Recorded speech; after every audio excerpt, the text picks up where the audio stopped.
జై శ్రీమన్నారాయణ. నేను మీ icon astrologer Gattupalli Suresh Babu. మనము ఇప్పుడు టాపిక్ ఏంటంటే ఏ విషయం గురించి మనం మాట్లాడదామంటే, ఇప్పుడు ఏవైతే మనకి ద్వాదశ రాశులు ఉన్నాయో ఈ యొక్క రాశులకి అలానే లగ్నాలు, ఇప్పుడు ఎలా అయితే మనకి ద్వాదశ రాశులు ఉన్నాయో అలానే లగ్నాలు కూడా ఉంటాయి. అంటే మనకి ఇప్పుడు మేషరాశి ఉందనుకోండి, మేష లగ్నం ఉంటుంది, వృషభ రాశి వృషభ లగ్నం ఉంటుంది. అలానే మనకి రాసులు అయితే ఎన్ని ఉన్నాయో లగ్నాలు కూడా అన్నీ ఉంటాయి. 12 రాసులు 12 లగ్నాలు ఉంటాయి. ఈ లగ్నాల పరిమాణం ఏంటో ఉండేది అంటే 1 గంట 21 నిమిషం ఉంటుంది.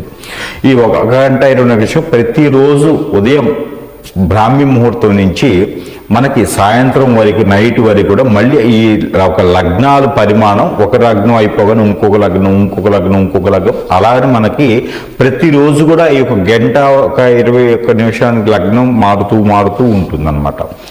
అయితే దాన్ని తగ్గట్టుగా మనకి ఆ రోజు తిథి నక్షత్రం ఏమున్నాయో దాన్ని బట్టి మనకి బాగుంటుందా లేదా అనేది ఉంటుంది. ఏ రోజైతే మనం జన్మిస్తామో ఆ రోజు ఉన్నటువంటి గ్రహస్థితి ప్రకారంగా, ఆ రోజు ఉన్నటువంటి నక్షత్ర ప్రకారంగా మనకి ఏ రాశి వస్తుంది అనేది ఉంటుంది. ఆ రాశిని బట్టి ఏ లగ్నం కూడా ఉంటుంది.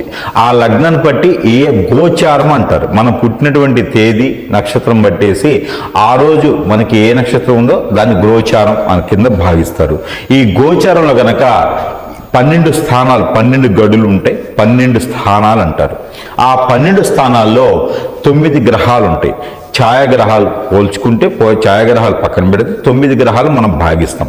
ఈ యొక్క సాంప్రదాయ ప్రకారంగా 9 గ్రహాలు ఏదైతే ఉందో ఈ 9 గ్రహాలు ఏ స్థానంలో ఉంటే వాటి వల్ల ఈ యొక్క రాశి వారికి, ఆ రాశిలో జన్మించిన వారికి, ఆ నక్షత్రం వారికి ఎలా ఉంటుంది, ఫ్యూచర్లో అంటే వచ్చేటువంటి రోజుల్లో ఎలా అవుతారు, నెక్స్ట్ జనరేషన్కి ఎలా ఉంటుందనేది మనం తెలుసుకోవచ్చు. అయితే దానికి భాగంగా కొన్ని దశలు, కొన్ని నక్షత్రాలు, అలానే ఆ నక్షత్రాల్లో మనం పుట్టినప్పుడు గోచార ప్రకారంగా ఏ గ్రహం ఏ స్థానంలో ఉంటే ఎలాంటి అదృష్టం వస్తుంది అనేది కూడా ఒక్కసారి మనం గమనించినట్టయితే కనుక, మనం ఎగ్జాక్ట్గా తీసుకున్నట్టయితే అంటే కొన్ని రాసులు మనం అయితే మనకి ఇప్పుడు రాసులు, వాటి యొక్క నక్షత్రాలు, అలానే ఏ గ్రహం ఏ స్థానంలో ఉండడం వల్ల ఎలాంటి దోషాలు వస్తాయి, వాటి పరిహారాలు ఏంటి ఒకసారి చూద్దాం. అలా మనం చూసినట్లయితే కనుక ద్వాదశ రాశుల్లో ఒకటి సింహరాశి. ఈ సింహరాశిలో చూసినట్లయితే కనుక స్వస్థానంలో అంటే సింహరాశిలో మక, పుబ్బ, ఉత్తరం ఏదైతే 3 నక్షత్రాలు ఉంటాయో ఈ 3 నక్షత్రాలు సింహరాశి కింద వస్తాయి.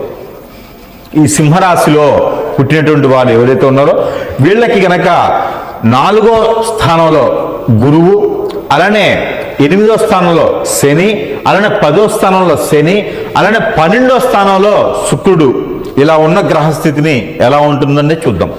శుక్రుడు 12వ స్థానంలో ఉండడం వల్ల అంటే 1వ స్థానం, 6వ స్థానం, 10వ స్థానం, 5వ స్థానం, 7వ స్థానం, 12వ స్థానం, ఇలా శుక్ర భగవాన్ని తీసుకుందాం. ఈ శుక్ర భగవానుడు ఇలా ఉండడం ద్వారా ఎవరికైనా స్త్రీలు సింహరాశిలో ఉన్న వాళ్ళైతే వారికి గనక 7వ స్థానంలో శుక్ర భగవానుడు ఉండడం వల్ల కళత్ర దోషం అంటారు. అలానే మంచి భర్త కూడా వస్తారు అంటారు. అలానే మనకి అబ్బాయిలు ఎవరైనా పురుషుడు గనక ఉన్నట్లయితే వాళ్ళకి 5వ స్థానం, 6వ స్థానం, 7వ స్థానం గనక శుక్ర భగవాన్ ఉన్నట్టయితే మంచి భార్య, వెల్ సెటిల్డ్ ఫ్యామిలీ, మంచి జాబు, ఉన్నతమైనటువంటి ఫ్యామిలీ ఉండేటువంటిగా ఆశిస్తుంది. కానీ అలానే కళత్ర దోషం కూడా ఉంటుంది. అది ఎలా? 3వ స్థానంలో గురువు ఉన్నా, 5వ స్థానంలో గురువు ఉన్నా, అలానే 9, 12వ స్థానాల్లో శని భగవానుడితో కలిసి ఉన్నటువంటి శుక్రుడు ఉంటే కూడా ఈ కళత్ర దోషం అనేది ఏర్పడుతుంది. అలాగ శని భగవానుడితో కలిసినటువంటి శుక్రుడు ఎవరైతే ఉన్నారో, అలానే రవి భగవానుడితో కలిసినటువంటి శుక్రుడు ఎవరైతే ఉన్నారో అలా ఉండడం ద్వారా కళత్ర దోషం అంటారు ఈ సింహరాశి వారికి. అట్లా ఉండడం ద్వారా ఏంటంటే అన్ని రకాల రకాలుగా గ్రహాలన్నీ బాగుంటాయి, కానీ పెళ్ళిళ్ళు అవ్వవు. పెళ్ళిళ్ళు అయినా కూడా భార్యాభర్తల మధ్యన వెడబాటు ఉంటుంది, ఈ మూడో వ్యక్తి రావడమో వెడబాటు ఉండడమో జరుగుతుంది. అంతా బాగుంది, ఏదో నడిచిపోతుందిలే అనుకుంటారా, అంతలో పిల్లలు పుట్టేదానికి ఉండదు. ఎప్పుడు ఏదో కీసులాడుకుంటూనే ఉంటారు. ఆర్థిక స్థితిగతులు వెనక ముందు ఆడుతూ ఉంటాయి. ఫ్యామిలీలో వెసులుబాటు ఉండదు, జాబులు ఉండవు, వాస్తు ప్రకారం బాగుండదు. దీని ప్రకారం ఇల్లు వాకిళ్ళు అన్నిట్లో కోల్పోతూ ఉంటారు. ఫ్రెండ్షిప్లో గొడవలు అవుతూ ఉంటాయి. ఏది ఎదుగుబాటులో ఉండదు. ఈ సింహరాశి వారికి ఇలాంటి ఇబ్బందులు ఉంటాయి. ఇవన్నీ కూడా ఇలా ఉంది. మీ గోచర ప్రకారంగా కనుక మీరు పుట్టినప్పుడు గ్రహస్థితి అలా ఆ స్థానాల్లో ఉంటే కనుక ఖచ్చితంగా మీకు ఈ శాంతి కానివ్వండి, మీకు ఆ గ్రహాలకు సంబంధించినటువంటి ఏదైనా పరిహారం చేసుకున్నట్లయితే కనుక ఖచ్చితంగా మీకు బాగుండేలా ఉంటుంది. అలానే ఇంకోటి, ఏదైతే మనకి 12వ స్థానంలో కనుక శుక్రుడు భగవానుడితో పాటు శని భగవానుడు ఉన్న, 4వ స్థానం 6వ స్థానం 8వ స్థానం 7వ స్థానంలో కూడా శుక్రుడు భగవానుడితో పాటు శని భగవానుడు ఉన్నా కూడా మీరు గోచర ప్రకంగా ఉంటే కూడా మీ మీద ఎక్కువగా చెడు కోరికలు పుట్టేటువంటి పురుషులు కానీ స్త్రీలు మీకు ఎదురుగా ఉంటారు. అలానే మీ మీద చెడు ప్రయోగాలు కూడా చేసేటువంటి ఆస్కారం ఉంటుంది. బ్లాక్ మ్యాజిక్ లాంటివి కానివ్వండి, మందు పెట్టుకోవడం లాంటివి కానివ్వండి, చేతబడులు, ఇలాంటి వాడిక లాంగ్వేజెస్ ఏవైతే ఉంటాయో అలాంటి వాడిక లాంగ్వేజెస్లో చెడు జరిగేలా ఉంటుంది. కాబట్టి ఎక్కువగా చెడుకి అట్రాక్ట్ అయ్యేటువంటి ఇదిగా ఉంటుంది. నరదిష్టి, నరఘోష, శత్రుభయం, శత్రుపీడ కూడా ఉండేదానికి ఉంటుంది. కాబట్టి ఇవన్నీ కూడా పోయేందుకు, పటాపంచులు అయ్యేందుకు చిన్న చిన్న పరిహారాలు చేసుకున్నట్లయితే కనుక ఖచ్చితంగా మీకు అవన్నీ కూడా పటాపంచులు అయ్యేదానికి ఆస్కారం ఎక్కువ కనిపిస్తూ ఉంది.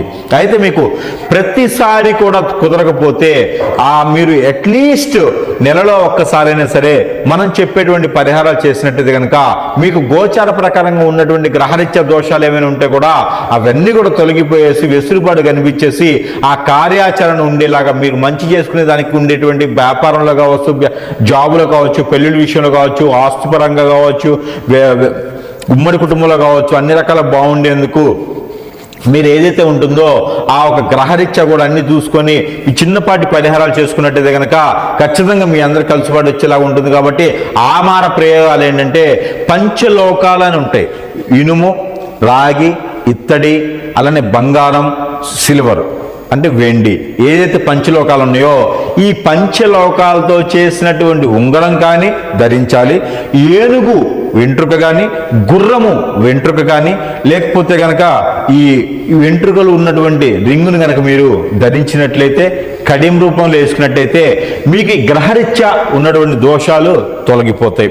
అదే కనుక ఈ సింహరాశి వారికి ఖచ్చితంగా ఈ గ్రహ దోషాలు ఉన్నాయి అనుకుంటే కనుక మనం చెప్పినట్టు స్థానాల్లో ఆ ఒక శుక్రుడు శనితో పాటు ఉన్నా, అలానే 4వ స్థానంలో మీకు రవి భగవానుడు ఉన్నా, ఆ కళత్ర దోషాలు ఉన్నా కూడా ఈ యొక్క చేస్తే మీకు ఆ దోషాలు పోతాయి. అలానే ఇంకోటి, చింతపండు ఉంటుంది. మీకు చింతపండు అంటే అందరికీ తెలుసు, చింతకాయలు, చింతపండు అందరికీ తెలుసు. ఈ చింతపండు ఏదైతే ఉందో ఈ చింతపండు కనుక బ్రాహ్మణోత్తముడికి దానం ఇవ్వడం ద్వారా మీకు మంచి జరుగుతుంది. లేదా రాహు కేతువులు ఉన్న దగ్గర ఆ గ్రహాల దగ్గర కనుక చింతపండు ఉంచినట్టయితే మీకు ఆ శని బాధ కూడా తొలగిపోతుంది. అలానే మీకు ఆ ఒక శని బాధతో పాటు రాహుకేతుల బాధ కూడా తొలగిపోతుంది. కాబట్టి ఈ మేర మీరు ఈ గ్రహానికి సంబంధించినటువంటి పరిహారం చేసుకోవాలి. ఎప్పుడైనా మీరు దానం చేయాలనుకుంటే కనుక గోధుమలు దానం చేస్తే మరీ మంచి జరుగుతుంది. గోధుమతో చేసినటువంటి పిండి వంటలు, గోధుమతో చేసినటువంటి స్వీట్ పదార్థాలు కూడా మీరు దానం ఇచ్చినట్టయితే కనుక మంచి శుభదృష్టి జరుగుతుంది. కాబట్టి ఇవన్నీ గోచార ప్రకారంగా మీరు చేయాల్సినటువంటి దానాలు.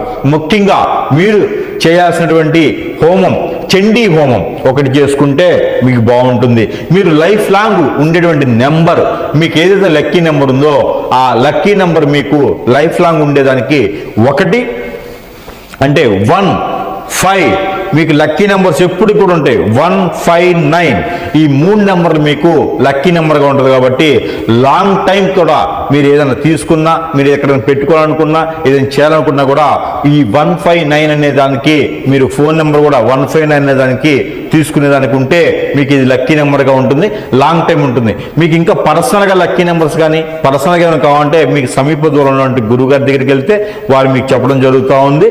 ఇప్పుడు ప్రజెంట్ అయితే మాత్రం ఓవరాల్గా చూసినప్పుడు సింహరాశి వారికి ఏంటంటే లక్కీ నెంబర్స్ 159 ఈ మూడే ఉంటాయి. కాబట్టి ఈ మేర చిన్న చిన్న వెసులుబాటుతో జీవితాల్ని సక్రమంగా సరిదిద్దుకోవచ్చు.